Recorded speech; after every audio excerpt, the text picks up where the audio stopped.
এই রেসিপি জানা থাকলে আর কখনোই আপনি ডাঁটা শাক ফেলবেন না। আমরা তো অনেক সময় ডাঁটা রান্না করে ডাঁটা শাকটা ফেলে দেই। আর এই ডাঁটা শাক দিয়ে কিন্তু অনেক মজার রান্না করে খাওয়া যায়। আসসালামু আলাইকুম সবাইকে।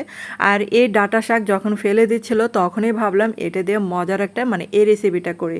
আর এটা করতে এখানে দেখেন আমি যে কচি যে আগাটা থাকে আর যে সাইডের যে শক্ত পাতাগুলা সেগুলা ফেলে দিতে হবে।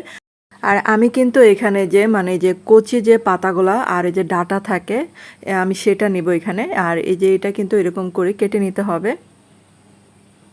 আর এই রেসিপিটা অবশ্যই ট্রাই করে দেখতে পারেন। আর এটা কিন্তু অনেক ঝাল ঝাল, যারা ঝাল খেতে পছন্দ করে তারা কিন্তু অবশ্যই এই রেসিপিটা একবার হলেও ট্রাই করে দেখতে পারেন। আর এই যে দেখেন আমি কিন্তু এই যে পাতার যে ডাঁটাগুলো থাকে সেই ডাঁটাগুলো নিয়েছি। আর এখানে যে কিছু মরিচ আমি আগে থেকে ভিজিয়ে রেখেছিলাম আর সেগুলো আমি ব্লেন্ডারে ব্লেন্ড করে নেব। এখানে কিছু রসুন দিলাম। আপনারা কিন্তু এখানে রসুনের পরিমাণটা একটু কমিয়ে দেবেন, আমি কিন্তু একটু পরিমাণে বেশি দিয়ে ফেলেছিলাম।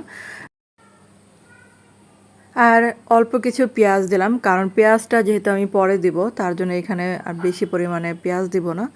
আর অল্প পরিমাণে পানি দিলাম এটা পেস্ট করার জন্য। আর এখন এই যে ধুয়ে রাখা শাকগুলো আমি সিদ্ধ করে নেব। আর এই যে শাক সিদ্ধ করতে অবশ্যই একটু লবণ দিতে হবে, তাহলে কালারটা সুন্দর থাকে আর শাকগুলো সুন্দরভাবে সিদ্ধ হবে। আর এখানে একটু পানিও দিয়েছিলাম সিদ্ধ করার জন্য। আর এই যে এক্সট্রা পানিটুকু এখন ফেলে দিব। তারপরে যে প্যানের মধ্যে এখানে কিছুটা সয়াবিন তেল দিলাম আর এই যে দিয়ে দিলাম পেঁয়াজ কুচি। এখানে হাফ কাপের মতো হবে পেঁয়াজ কুচি দিয়ে দিলাম।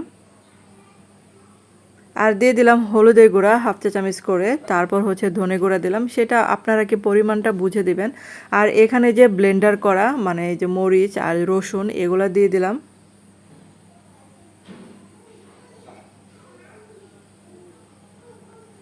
আর হচ্ছে এখানে 2টা চাপা ধুয়ে রাখা সেটা দিয়ে দিলাম।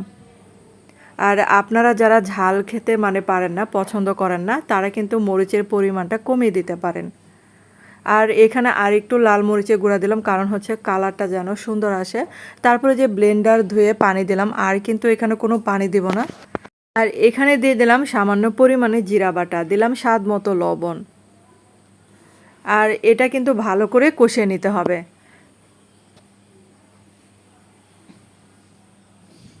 আর এই মশলাটা যত সুন্দর করে কষানো যায় এটা খেতে কিন্তু অনেক ভালো লাগবে। আর আমি কিন্তু চাপার যে কাঁটাগুলা সেগুলো ফেলে দিলাম।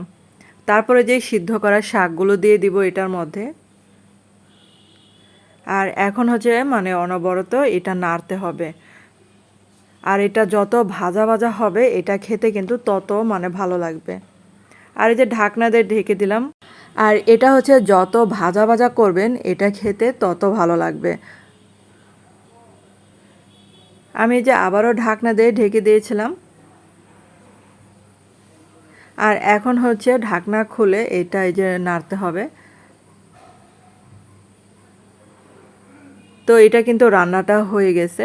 আর বন্ধুরা, আপনাদের কাছে কেমন লাগলো আমার রেসিপিটা অবশ্যই কমেন্ট করে জানাতে পারেন। আর এটা দিয়ে বসে পড়লাম গরম গরম ভাত খাওয়ার জন্য। আর এত ঝাল ঝাল যে দেখেন যে ভাতটা পুরো লাল হয়ে গিয়েছিল। আমি কিন্তু এখানে কোনো টমেটো দিই নাই যে টমেটোর কালার আসবে, তো এটা কিন্তু লাল মরিচের কালারটা আসছে। আর যারা ঝাল খেতে পছন্দ করেন তারা কিন্তু অবশ্যই এই রেসিপিটা দেখতে পারেন। আর ধন্যবাদ সবাইকে এতক্ষণ আমার ভিডিওটা দেখার জন্য।